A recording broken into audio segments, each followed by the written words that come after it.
Good afternoon, everybody. It's really nice to be here today. My name is Susana Serrano-Davey. This is the second time that I come to visit you. I was here a few weeks ago and did a similar session for the Spanish group.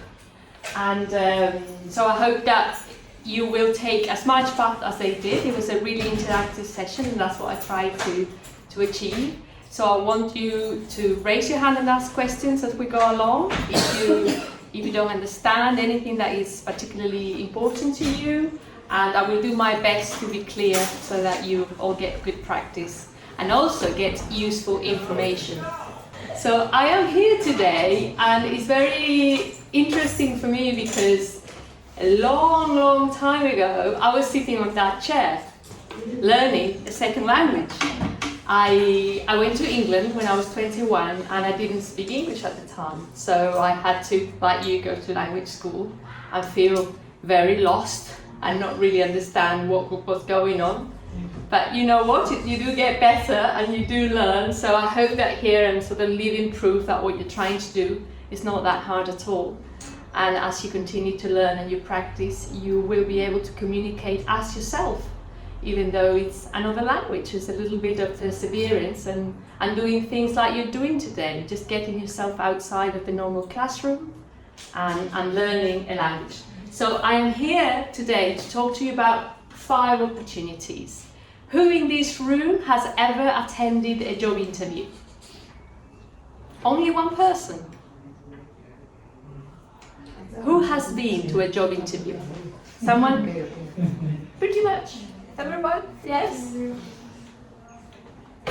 Most of us go to job interviews during the course of our life for different contexts. So what I'm hoping to share with you today is what are the things you can do next time you go to a job interview to make sure you get the most out of it, and we will look at what that is. So who am I? I live in Marbella. I'm originally from Cadiz, so I'm from Andalusia. And as I said, I went to the UK many years ago, learned the language and built my life and career there. Both of my my children are British, and they have lived here and they have lived there.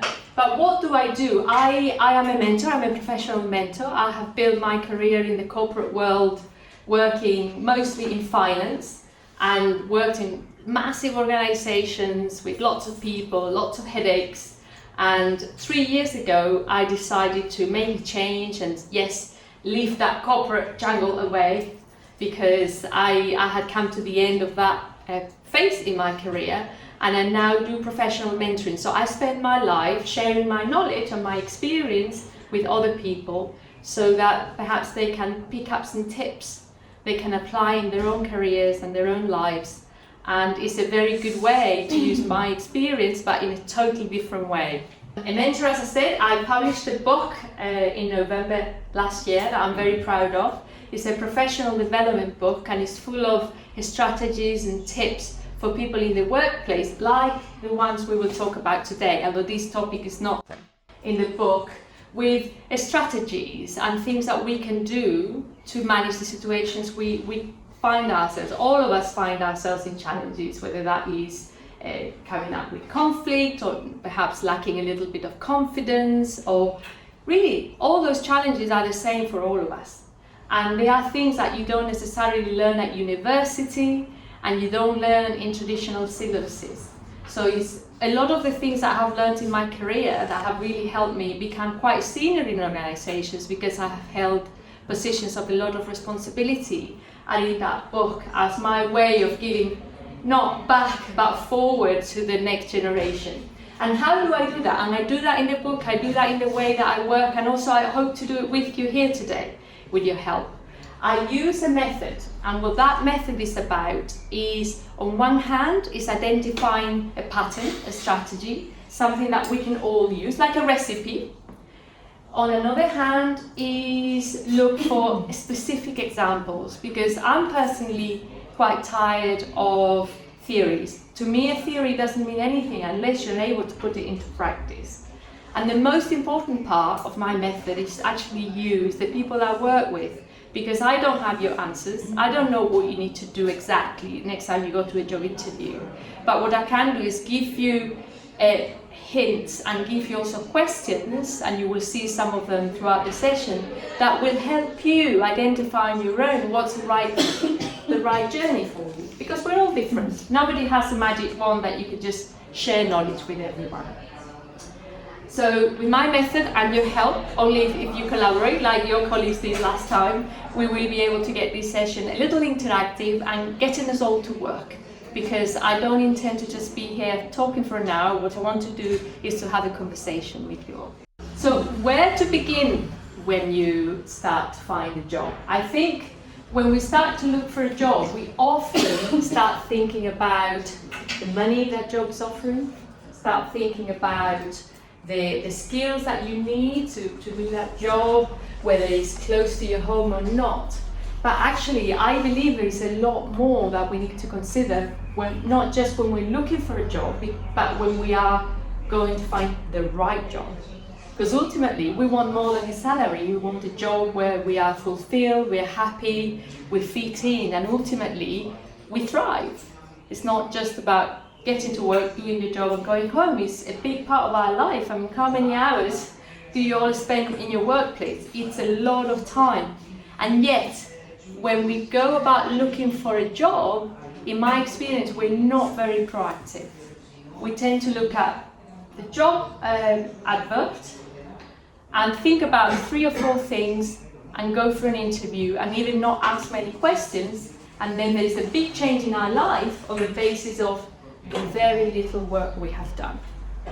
So to give you an example, when I arrived in England many years ago, 5 years later, I had finished university and I wanted to look for my first proper job. I had gained a lot of confidence through my university, and I thought, okay, I'll be ambitious and I'll ask for a job. I'll apply for a job in one of the large accountancy firms. And in England, these firms work with graduates, but you also continue to study with them. So it's like a program. I knew that process would entail a long questionnaire and lots of things. So I did that. I thought, okay, I'll give it a go. I read on the internet about the company and the website. And I also knew that they would do they're called psychopractical tests or psychometric tests, something like that. So I even looked at a couple of examples and thought, I'll try one out before going to the interview. So how many of you think I was well prepared for that interview? Having done those 3 things. Find out about the job, found out about the company, and even finding out about or trying some of the things I was going to be testing. Do you think that was a good preparation? But did you like the work that? Well, I think the point I'm trying to make is that at that time, with those things, I thought I had prepared. I thought that with those things, which is what most people do, I had prepared. But in fact, over the years, I have learned that I was totally unprepared. And I probably got that job for a lot of reasons, some of it talent, some of it lack, but certainly not because I was prepared. And I think the job market has changed a lot. And if I was doing the same thing today, I am not sure I would have got the job because I don't think I was well enough prepared. Okay? And so I think when we were being to find a job is about much more than just looking at those few things. I think we will go through the few steps that you can do to almost tackle some of the common mistakes that we make when we go on a job interview. I have carried out, I don't know how many, I haven't counted it, but over the last 25 years in the workplace, most of that time having teams under me, I have interviewed a lot of people. Even though I don't work in HR, having interviewed many people, I will share with you today what I think would have helped them get the job. But to do that, I need your help. So we're going to start with an exercise because I can see you're all a little shy and I want you to get outside of your comfort zone. What I'm going to propose, I'm not going to force you, it's just a suggestion, is to do a little exercise, and we're going to do it in pairs, okay? And I would like you all to get your mobiles out, which you should have on silent by now in case it rings. And you're all going to use the recording. I will give you more instructions as we go along. So what we're going to do is we're going to break out in pairs. So if you have 2, 2, 2, 2, 2, 2, 2, and do you see 1, 2, 3 instead of 2?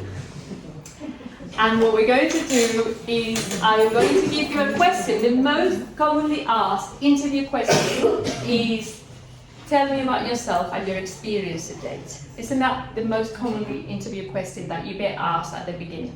So what we're going to do is we're going to record your response to each other. You have 3 minutes and no more to answer the question. Tell me about yourself and your experience to date. Yes, imagining that we're a job interview. Is everybody clear on that exercise? And I would like you, as you're responding to the other person, you record yourself. And then we can use that recording later on to listen. And in light of what we're going to be talking about, you will think, oh, I did that really well. Or you will think, oh my God, I did that terribly. Okay? Does that make sense? Are we all clear? Háblame de ti y de tu experiencia hasta la fecha, que es la típica pregunta de entrevista laboral. Sí, experiencia laboral. In English, please.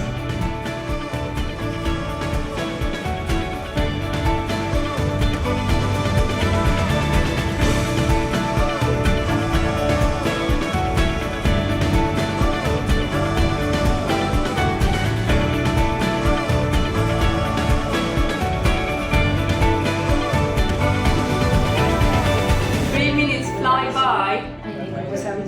They haven't finished because they started late. So 3 minutes are up. And you see how quickly 3 minutes go. And I know you started late, I'm sorry. And now you swap, yes, and I will time again from now and 3 minutes.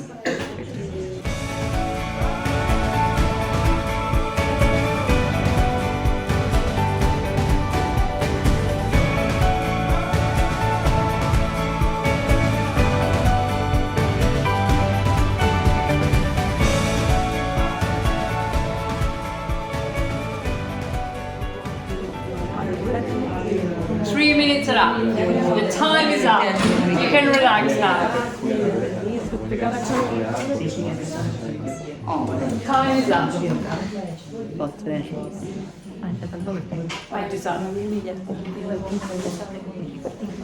How do you find that? Some of them easy, some of it hard.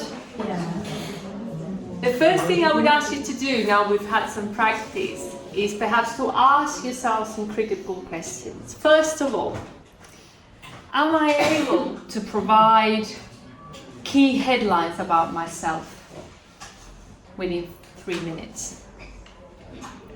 The second question is, when I speak, do I provide something personal about myself to help me empathize with the interviewer? Or do I stay super technical? You can also ask yourself, when I say I had this job or another job, do I go beyond mentioning the role in the company and perhaps talk about specific tasks or activities that you did, and especially things you did particularly well? Ask yourself, is my language positive or negative? Or ask yourself, did I provide specific examples about the things I said?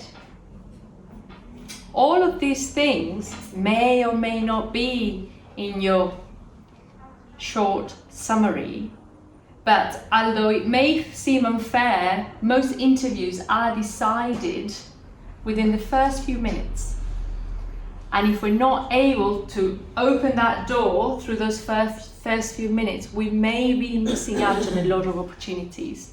So what we're going to do is talk through what are the opportunities we can do. And the first one is introduce yourself as you deserve. I wouldn't leave an introduction to luck of the day, of being inspired. We should walk into, we should walk into a job interview knowing really well, what is it I want to convey about myself? what are the things I want to say? And yet most of us go in thinking, I'll be inspired. No, it's about preparing properly and thinking about what are the core messages. It's really important we think about what is it we want to say, that we provide a connection with the interviewer. Also examples, because we all like to speak really big words sometimes, but without a specific example, it means nothing. It's not the same to say, oh, bienvenido, welcome. I really like my job. It's better to say, I really like my job because I enjoy socializing with my customers. So there are all of these ingredients that will help you create those headlines. And those headlines really should be quite short, straight to the point. You can also ask yourself, do I tend to overspeak? Some of us nos enrollamos como una persiana. And we go on and on instead of just delivering the key points. So introducing yourself properly is about preparing in advance those things and making sure that you have, like a company website, you have a front page that has specifically all the things you want to say about yourself. And that doesn't need to be super long. I would recommend that you do about 300 words or something that it's enough in 3 minutes to convey your message. At the end of the session, I will share with you a link of a full exercise that you can do if you want to go through all these questions in detail. And if you have a job interview and you're starting out in your career life, so you probably have many to come, to help you through that process of making sure you have all the elements that are positive when introducing yourself. The next thing you can do to shine at an interview is make sure you show your treasures. We are terrible at showing our treasures. Everybody has positive attributes to bring to a company, to a table, and yet we're not able sometimes to communicate those assertively. We sometimes feel embarrassed or we don't know what our strengths are. I work for an organization on a voluntary basis in Barcelona that works with women at risk of exclusion. And part of the service we provide is that we do a mentoring session where we do a role play, like a mock interview. And some of these things that I'm going to talk about you today, they're so common, not just only in these people that I have experience with, but throughout the years when I have gone through real life interviews. So ask yourself, am I aware of what are my 3 core strengths? Do I know my key core strengths? If I asked you like that, are you able to respond to that? If you don't know, because surprisingly, many of us don't always know, just listen to what people tell you. Often the people around you will be praising you for the things that you do well.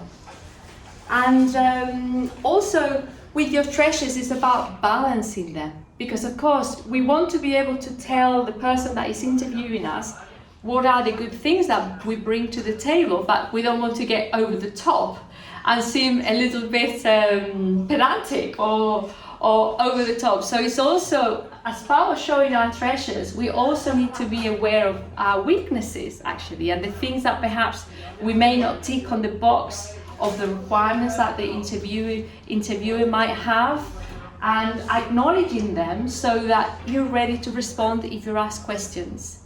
But don't be mistaken, because bringing your weaknesses onto the table doesn't mean putting yourself down. It doesn't mean say, oh, I'm terrible, not at all. It means I am aware that I have this specific lack in terms of your requirements, for instance, or even a tendency. For example, I'm really bad at doing the same task over and over again. I get bored.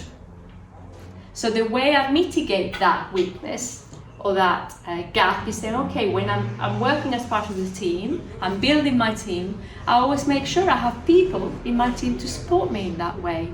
So when you're asked in an interview about a weakness or something that is missing from your CV, for instance, it's good to acknowledge it, but also to try and respond with what is your strategy to meet that.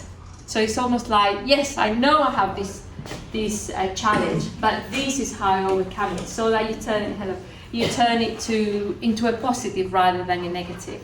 Does that make sense?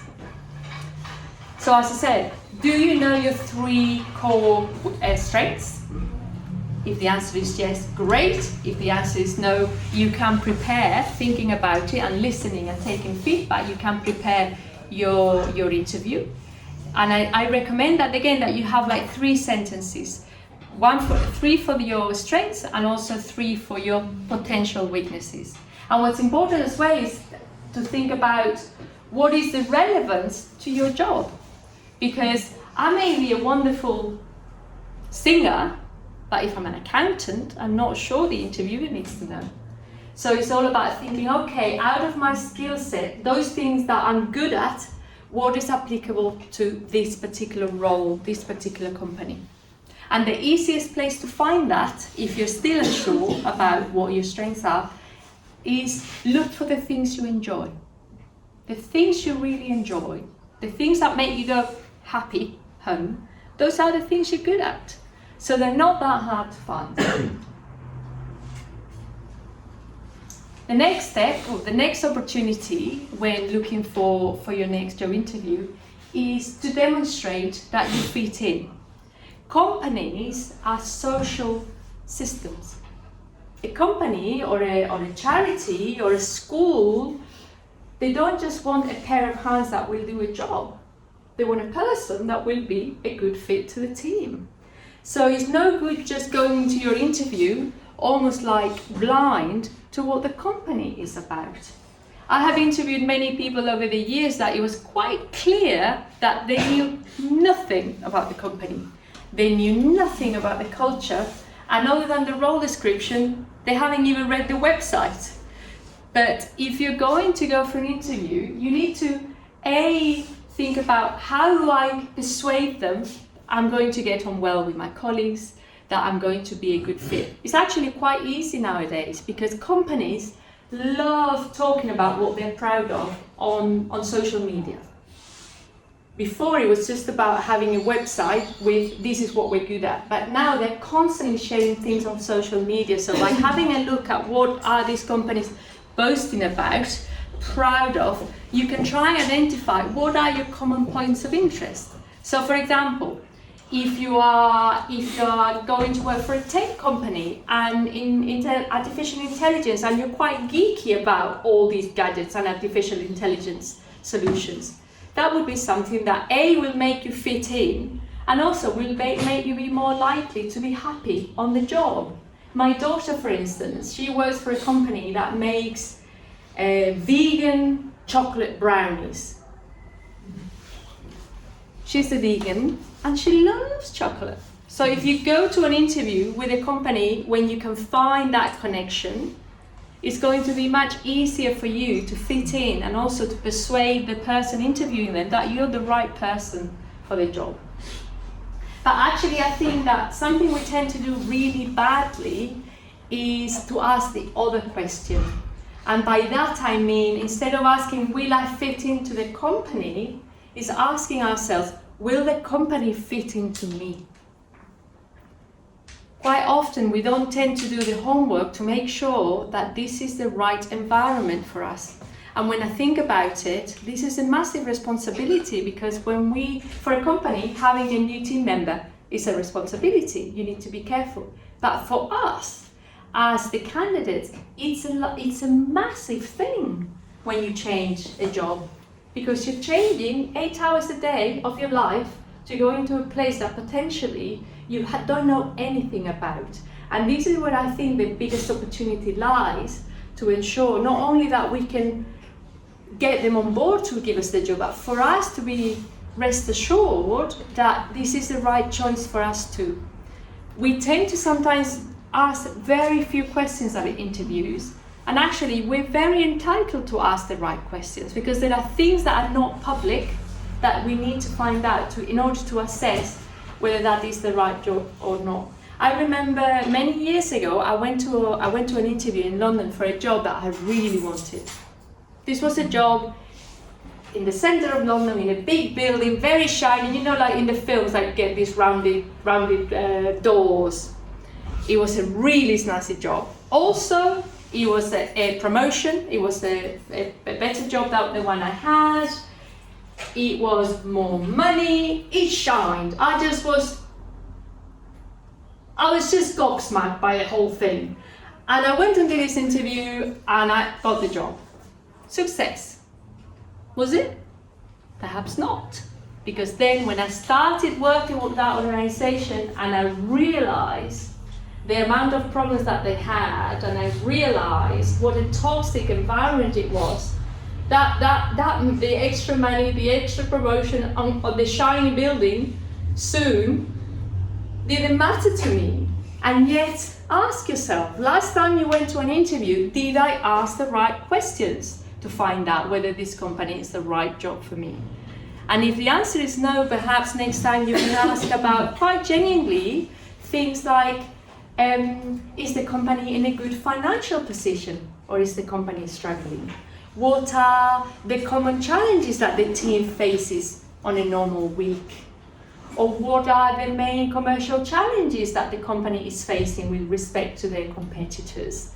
You can find out all of these things like culture, what kind of leadership style does the company promote in their managers? Or what's your staff turnover? Do you know what the staff turnover is? It's how many people change. So if you had any company with a staff turnover of 50%, it means that half of the workforce changes every year. Next opportunity. Take your ally with you. So it's more, rather than having to convince them that you're the right person for the job, it's about not missing out on the opportunities that you have to confirm what they already think. So paying attention to your thoughts and almost like making sure that you get rid of the nasty voice and that you support yourself throughout that process is really important. And again, in the experience that I've had, coaching and mentoring people for interviews and also interviewing people is very evident sometimes when you're just not able to almost like infuse that self-assurance and that confidence. And for many jobs, confidence is important. If you're in a job that you're dealing with the public, or if you're in a job that has tension, for instance, it's really important to be confident. And if you're not able to show that during the interview, you may be discarded for that reason. And you'll also give yourself a harder time. So things like just breathing.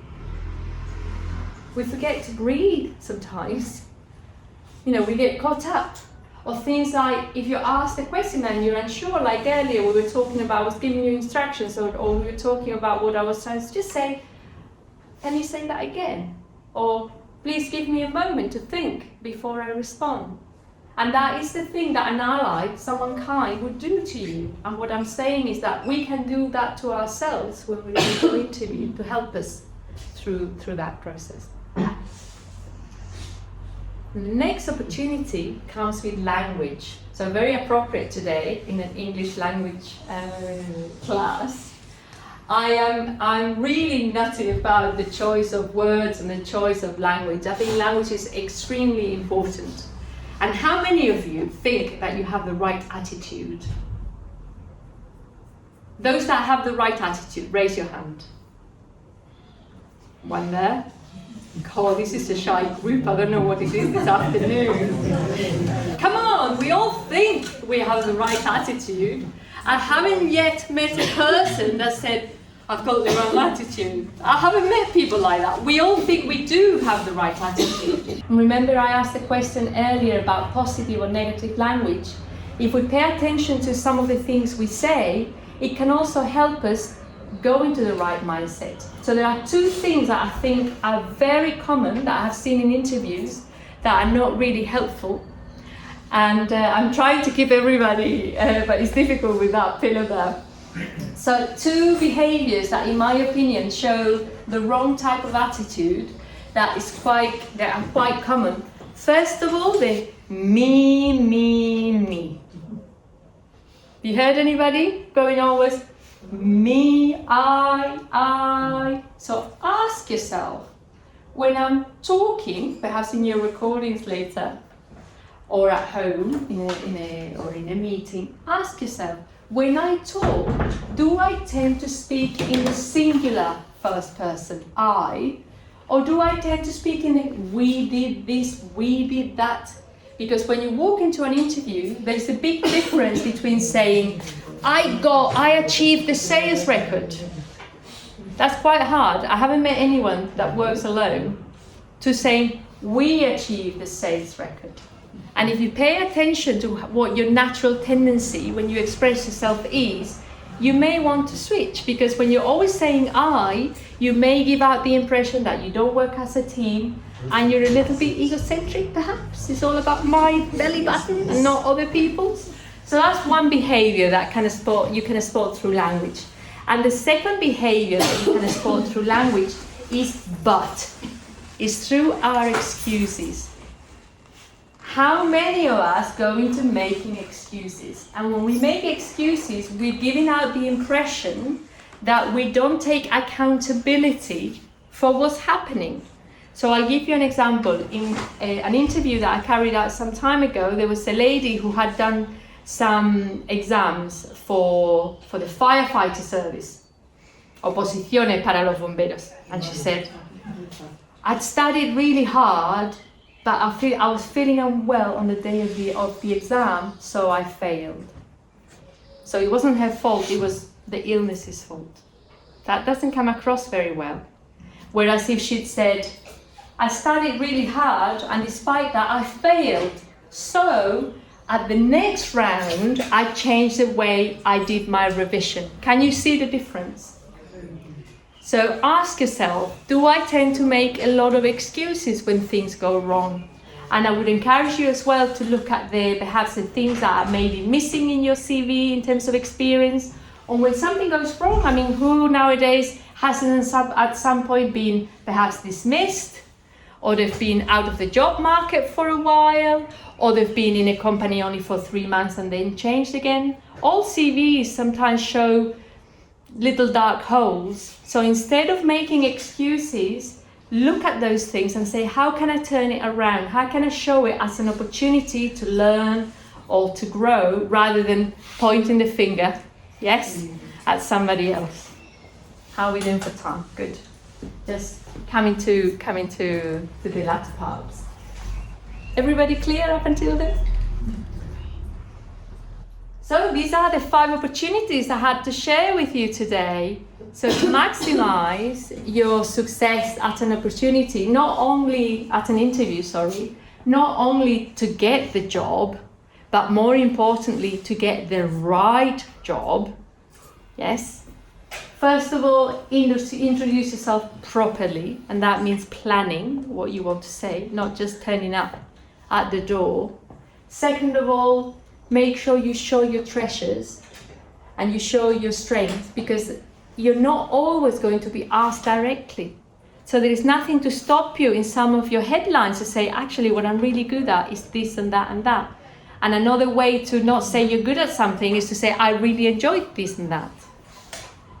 And when you're thinking about your treasures, make sure you've also thought about your weaknesses and how you can overcome them, and how can you provide assurance to the interviewer that that's not a problem for you. And I know sometimes imagine you live really far away from the job you've applied, and that's a hindrance, right? The interviewer is going to be worried that you have a long commute, but they may not ask you about that. But by being prepared, you may choose the right time in the interview to say, I'm aware that I'm quite a long way from home, but actually my parents and my mother lives there, and I plan to stay over once a week or twice a week. So put the solutions on the table. The third opportunity you have is to demonstrate you can fit in. So make sure you find common areas of alignment between the job and yourself, the things that you like, and also that the job is the right one for you. Because, as I said, it's a big shock when you arrive at a new job and it's not what you expected. And if we don't ask the right questions, we will find surprises. Fourthly, take your ally with you, not your harsh critic. Your harsh critic, you leave them at the door. You don't need that person to help you through your interview process. And finally, choose your language carefully. Because through our language, without realizing, we're giving out impressions. We're giving out impressions that perhaps we may not like certain things, or we may not be good team players, or we may be argumentative. I remember an interview I did in this with this volunteering organization.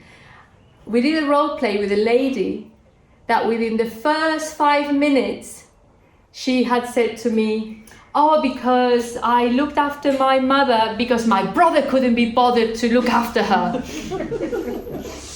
This is something people say at an interview. So my feedback to her at the end of the role play was, you may want to bite your lip because you're expressing your frustration with the interviewer and pointing the finger instead of just saying, "Yeah, I looked after my mother for a while." And even if you're frustrated about your brother who didn't help, you don't need to share that. So that is my fifth and final opportunity for you.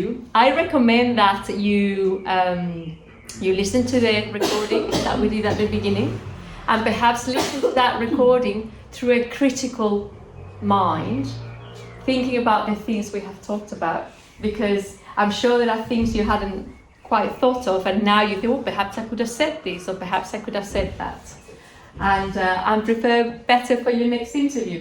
As I said earlier, I have this lovely book that if you have any questions later you can ask me about, or I have some copies here if you want to take a look.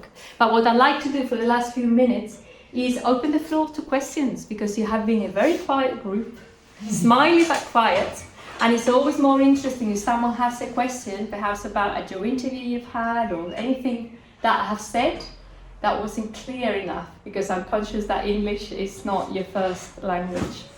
Thank you. What about if you don't have experience? Good question.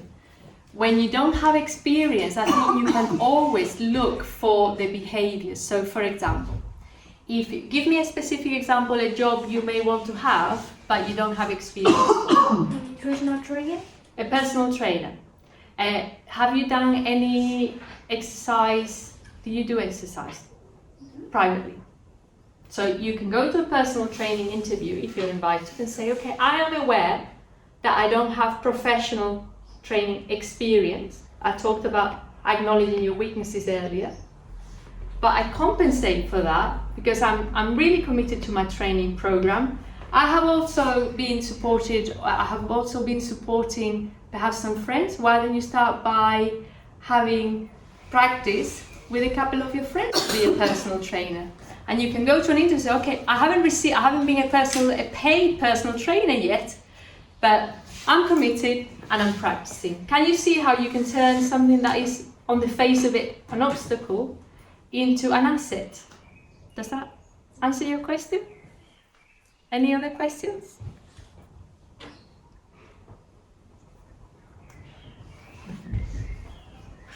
Well, in that case, I have nothing more to do than to say thank you. I hope you found the session understandable, first of all, and also interesting. And perhaps next time you go to a job interview, you consider preparing, following my method.